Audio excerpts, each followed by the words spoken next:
La majorité des gens qui utilisent MetaTrader tradent en réalité sur le mauvais terrain et c'est pas une question de stratégie. Comme beaucoup de gens, j'ai commencé le trading via ce qu'on voit partout sur les réseaux sociaux. Des gains, des profits et surtout la plateforme qui nous est tous familière aujourd'hui, MetaTrader. On a l'habitude de voir des paires telles que XOUSD, NAS100, GR30 sur des screens, des stories, des influenceurs, des signaux qu'on voit partout comme 80% des traders retail. On va pas se mentir, on a presque tous démarré par là, en broker CFD et pour les plus récents dans le domaine du trading sur les propres firmes en CFD. Des plateformes plus simples, un marketing agressif et surtout une accessibilité super fluide. Aujourd'hui, MetaTrader est d'une simplicité incroyable. Mais quand tu commences à prendre le trading au sérieux, que tu arrêtes de jouer à toucher à tous les brokers, tous les signaux et toutes les propres firmes possibles avec des offres ultra alléchantes et que tu commences à structurer ton trading de manière sérieuse, tu te rends compte que c'est pas juste une question de stratégie, mais plutôt une question de cadre. Car oui, les propres firmes ont des règles et des modèles différents, parfois d'énormes différences. Et souvent, ceux qui ne s'aventurent pas dans l'apprentissage et la compréhension de ces modèles finissent désespérés et pointent du doigt vers ces sociétés. Parce que oui, quand tu regardes les avis sur les propres firmes, tu remarques qu'une majorité concerne les règles pourtant écrites noir sur blanc. Aujourd'hui, on va comparer deux mondes. Les propres firmes CFD, celles que la plupart d'entre nous connaissent, et les propres firmes en futur qui existent depuis toujours mais qui se sont démocratisées auprès des traders retails avec le boom des propres firmes en CFD. Et surtout, on répondra à une vraie question. Lequel de ces deux modèles est réellement adapté selon ce que tu trades, ton profil et ton objectif à long terme? Je vais d'abord t'expliquer les avantages et les limites structurelles de chaque modèle et seulement ensuite, on parlera d'argent, de règles et de ce qui fait vraiment rater des challenges. Au cours des 8 derniers mois, j'ai validé plus de 500 000 $ de challenge propre firme, du CFD comme du futur. Donc aujourd'hui, je peux vous parler concrètement des différences entre CFD et les futurs. Dans cette vidéo, je vais vous montrer les vraies différences techniques, les règles visibles et les règles cachées, et surtout, lequel est le plus adapté selon votre profil. À la fin de cette vidéo, vous saurez exactement où aller. Si vous voulez structurer et scaler votre trading grâce à des systèmes automatisés adaptés aux contraintes des propres firmes, j'ai développé une approche clé en main qui me permet de travailler aussi bien en fonds propres qu'en propre firme. Le lien de ma communauté privée est en description, j'y partage énormément de valeur sur le trading automatisé. Avant de comparer les règles et les prix, il faut comprendre les avantages et limites structurelles de chaque modèle. Donc on va pouvoir comparer aujourd'hui les propres firmes en futur contre les propres firmes en CFD. Donc j'ai pris les top leaders de ces deux marchés, donc que ce soit en CFD ou en futur. Donc j'ai pris FTMO et Apex Funded. On va voir déjà dans un premier temps les inconvénients de ces deux parties. Donc sur les propres firmes CFD, on sait généralement il y a souvent deux phases. Ok, donc 10% sur la phase 1 et 5% par exemple sur la phase 2. Ce qui reste quand même relativement élevé, où tu dois trader pendant une longue période sur un compte démonstration et donc faire des profits sans jamais voir des profits dès le départ. Donc ça, c'est le premier inconvénient qu'on a sur les propres firmes CFD. Ensuite, on va voir le prix des challenges qui est relativement élevé, 400, 500 € pour par exemple un 100K. Et voilà, je vous ai mis un screen sur FTMO directement des prix qu'on peut avoir sur les challenges des propres firmes. En général, c'est vraiment dans ces prix-là, que ce soit sur FTMO, Funded Next ou les top leaders de ce marché-là. Donc le prix des challenges voilà, reste un inconvénient parce que voilà, tu as un lourd pourcentage à réaliser. Tu vas quand même faire pratiquement 15%, entre 13 et 15% selon les propres firmes. Le prix des challenges est carrément élevé, donc tu ne dois pas te permettre d'échouer ton challenge du moins rapidement. Tu dois vraiment mettre tout en place pour vraiment réussir ton challenge. Et parfois, ça peut prendre plusieurs semaines, plusieurs mois pour pouvoir valider ton challenge. Bien que ça reste des capitaux conséquents et ça reste intéressant de pouvoir les valider, on va le voir par la suite. Ensuite, c'est un marché non centralisé. Ok, ça reste des propres firmes en CFD, contrairement aux propres firmes futures, on va trader vraiment sur des marchés CME avec des contrats. Ok, des contrats standardisés. Donc, ensuite, il va y avoir des spreads et slippages très élevés. Ok, contrairement aux propres firmes futures, on va le voir juste après, mais les spreads sont relativement élevés, on a des slippages très élevés et on dépend surtout de la propre firme. L'exécution est dépendante complètement du broker et vous allez voir que les cotations sont différentes selon les brokers. Et ça, c'est un gros inconvénient quand même. Et surtout, on va avoir des règles floues et changeantes. On va voir qu'il y a des règles importantes à respecter. Et je me suis fait avoir, pour la petite anecdote, sur plusieurs propres firmes. Je vais vous détailler tout ça. Par exemple, voilà, en règle cachée qu'on va avoir sur certaines propres firmes en CFD, on va voir la règle de consistance qui est parfois floue. On n'a pas en réalité vraiment... c'est pas clair, si vous voulez, dans les conditions des propres firmes en CFD.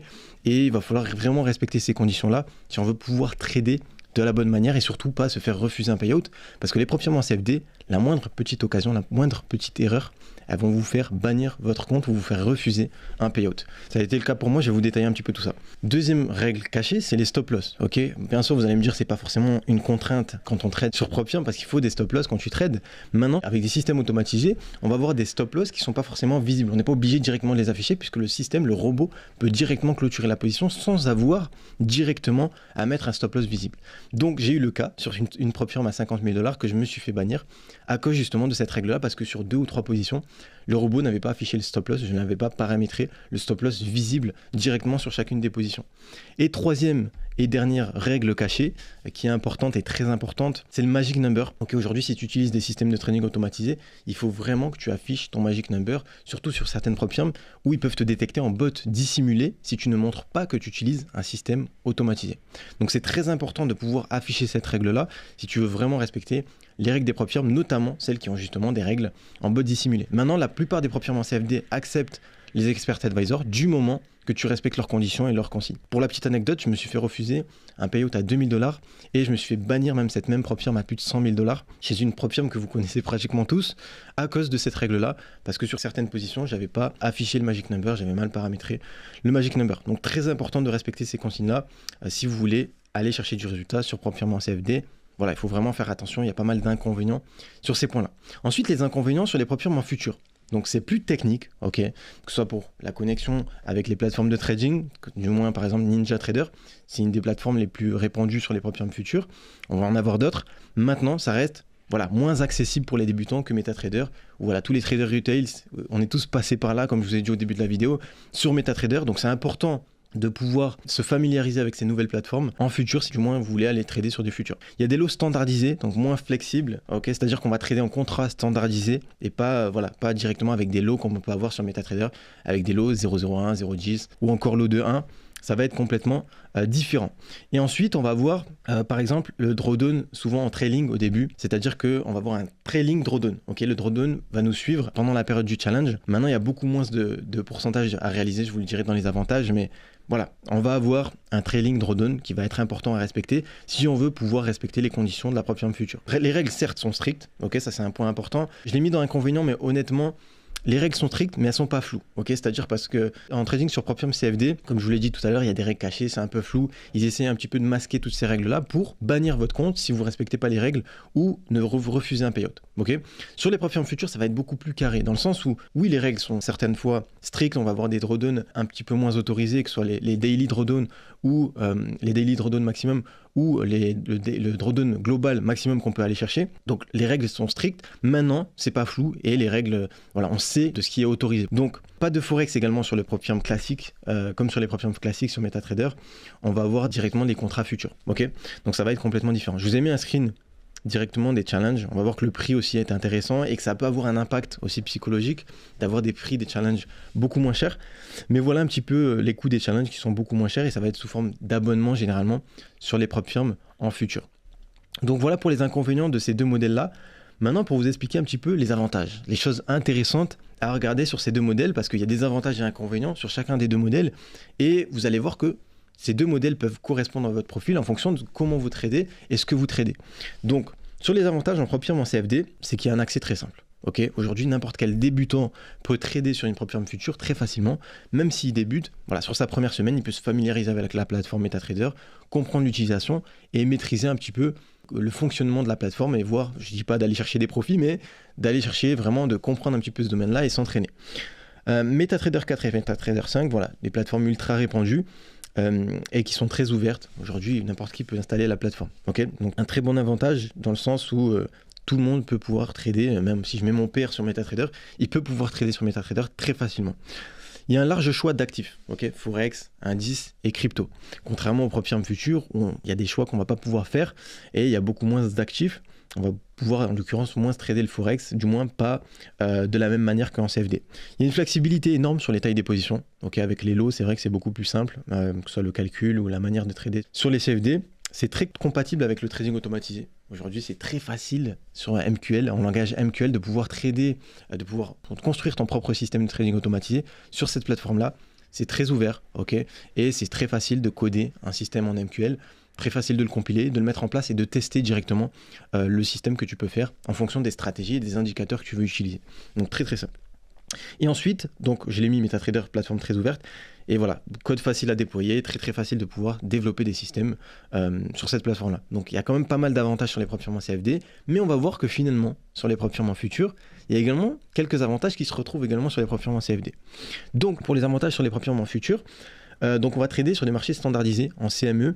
Donc ça va être vraiment la vraie cotation et le carnet d'ordre. C'est-à-dire que toutes les propres firmes en futur vont avoir la même cotation. Contrairement aux propres firmes en CFD, on n'aura pas de cotation qui est complètement différente en fonction des différentes propres firmes futures qu'on va pouvoir utiliser. Il y aura une exécution du coup beaucoup plus propre et moins de slippage. Donc pas de contrairement aux propres firmes CFD qui peuvent mettre des slippages ou des spreads plus ou moins élevés pour te faire sortir. Je pense que c'est plus intéressant quand même sur les propres firmes futures sur ce point-là. Environnement beaucoup plus professionnel. C'est vrai que les propres firmes futures, c'est beaucoup plus professionnel que ce soit les plateformes, la manière de les utiliser et que ce soit au niveau des règles. Le prix des challenges est beaucoup moins élevé. Ça, c'est vraiment un gros avantage et ça peut avoir un avantage psychologique pour les gens qui ont du mal à trader justement sur les propres firmes en CFD. Je ne m'impose pas comme trader, honnêtement, j'utilise juste des systèmes de trading automatisés, mais je sais que chez la plupart des traders qui tradent, que ce soit en futur, en CFD, etc., et notamment en CFD, c'est dur de valider les challenges, que ce soit psychologiquement, parce qu'ils doivent réaliser un gros pourcentage sur justement les comptes de trading. Maintenant, c'est vrai que ça peut améliorer ta psychologie sur les périodes de challenge, donc parce que le challenge est beaucoup moins cher.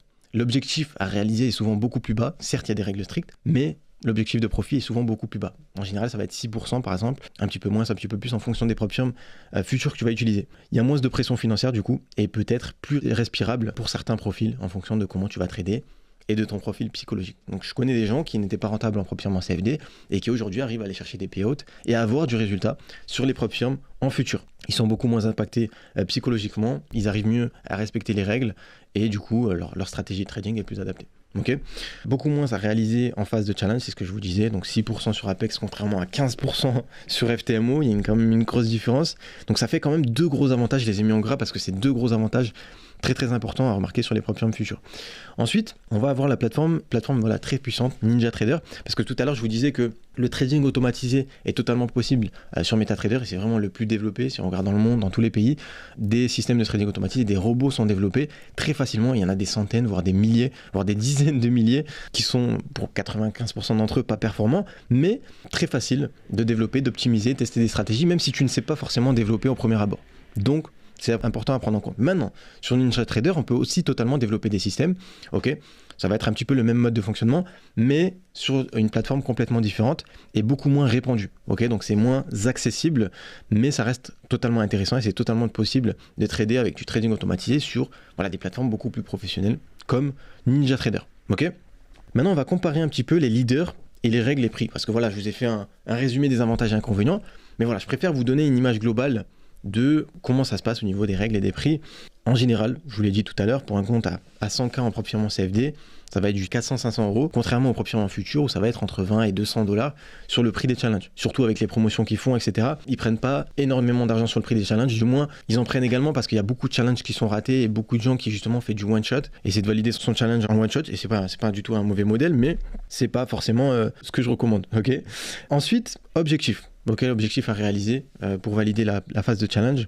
Sur les propres firmes en CFD, je vous l'ai dit, 15%, contrairement aux propres firmes en futur, on va devoir faire uniquement 6% sur la plupart des propres firmes en futur.